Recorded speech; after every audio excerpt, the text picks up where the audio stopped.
I moved into my own modest home when I was in my late 60s, determined to age in place with dignity and comfort. Over time, I noticed how small noises, like a humming heater or refrigerator, would bother me more, and how piles of mail or decorative items would make navigation more stressful. I gradually adopted reducing noise and visual clutter at home as a guiding principle. The decision came from a genuine desire to feel safer walking through rooms, to clear my mind, and to spend less time managing stuff. I discovered that minimalism for seniors is not about rigid austerity, but about intentional living. In removing what distracts, I created space for silence, peace, and restful clarity. My heart felt lighter when surfaces were clear, and my ears were spared constant background buzz. I want to share what I learned so others might benefit too. First, let's talk about noise. As we age, our sensitivity to sound often changes. Sounds we once ignored, traffic, ticking clocks, buzzing electronics, can become irritating or even dizzying. Reducing noise means identifying sound sources and taking small steps.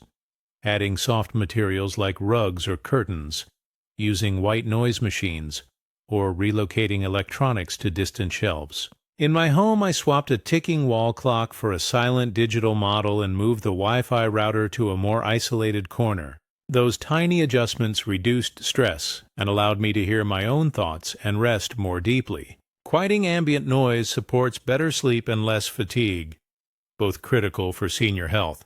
You'll also have fewer moments of abrupt disturbance that can spike your heart rate or distract your focus. Next, visual clutter. The accumulation of objects, frames, papers, knickknacks, and more in every corner. Visual clutter competes for our attention, overwhelms our senses, and can even contribute to anxiety or decision fatigue.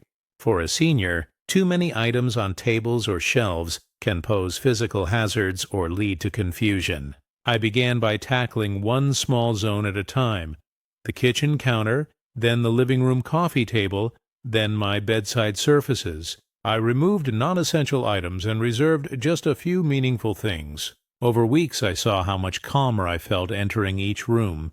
My mind had fewer distractions. I could focus on what mattered rather than constantly seeing stuff. That clarity flows into better moods, less regret over lost items, and more ease in daily routines. One might worry, won't a minimalist home feel cold or sterile? That was my fear too. But the key is intentional curation. Minimalism for seniors is about choosing the pieces that bring joy or function, not stripping away all personality. I held on to a few framed photos, a beloved small plant, and a clock I could read easily. The rest I stored, donated, or let go. The result? A space that still feels like me, but without overwhelming sensory clutter. I encourage you to let your values guide your choices. Comfort, accessibility, safety, and serenity. Another benefit I discovered was financial. When you reduce clutter, you stop buying duplicate gadgets, decorative knickknacks, or storage bins to house excess stuff. Over time, I saved money by being more selective, borrowing rather than purchasing, and investing in multifunctional items. And fewer things means less maintenance: cleaning, dusting, moving, repairing. For a fixed income or retirement budget, those savings add up. Also, a quieter, less crowded home can increase resale appeal or ease transitions if downsizing later becomes necessary. On safety, visual clutter and noise distractions can contribute to falls, missteps, or missing alerts. A small frozen wire behind a pile of books or a flashing device hiding in the mix can become hazards. By clearing floor zones and reducing competing visual stimuli, I made pathways obvious and exits accessible. I also removed redundant cords and bundled necessary cables neatly. Now I move through rooms with confidence rather than hesitation. My sense of autonomy and dignity improved as I felt less fearful of tripping or getting lost in clutter. Emotionally, visual and auditory overload can weigh heavily. In my earlier years, I didn't notice it, but as I aged, mental clarity became more precious.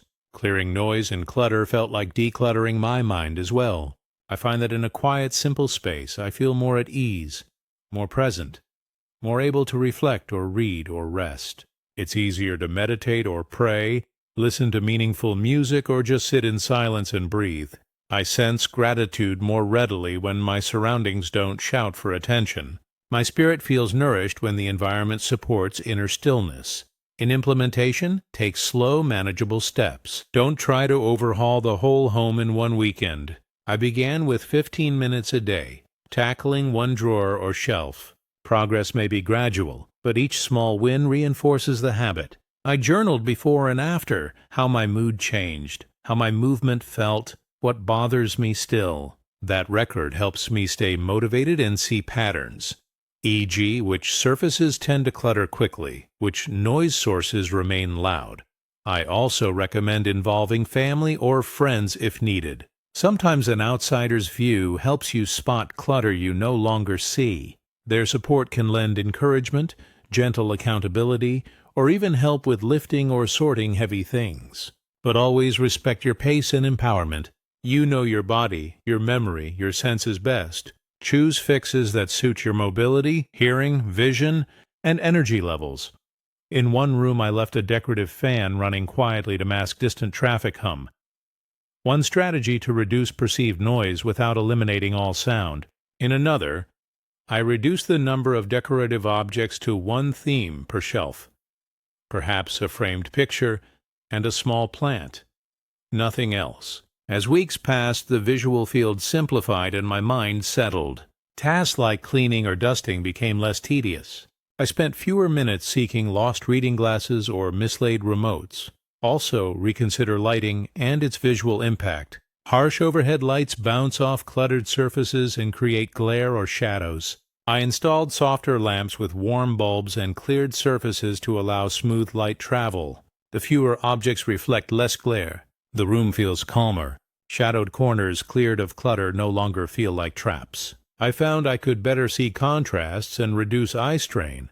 I want to emphasize the synergy between reducing noise and visual clutter. They reinforce each other. A clear visual field makes you more aware of subtle sounds. A quieter environment makes it easier to notice visual distractions. They work together to simplify perception and conserve your mental energy. As a senior, that preserved mental energy is a precious resource. You can use it for people you love, your hobbies, or restful thinking rather than managing chaos. Patience is key. Some days clutter will sneak back. Noise sources may shift. I remind myself it's a lifetime practice, not a one-time fix. I revisit zones, reassess, tweak further. I'm learning to let go of things I once held tight and to welcome simplicity. Over time, my home feels more like a sanctuary than a storage yard.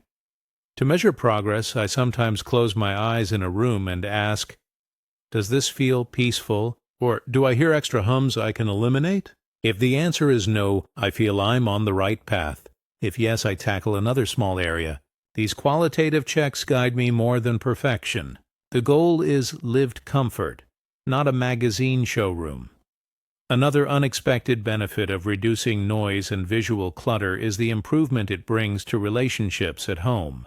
When the environment feels calmer and less chaotic, conversations become gentler and tempers cool more easily. I noticed that when my house felt quieter, I spoke slower, listened better, and even smiled more often. Family visits became more relaxed because there was less distraction, no loud television, no piles of objects competing for space at the dining table. My grandchildren could focus on playing or reading instead of being overstimulated by toys and gadgets everywhere. The calm atmosphere encouraged real connection and laughter. A quiet, uncluttered home nurtures not just the self, but the bonds we share with others.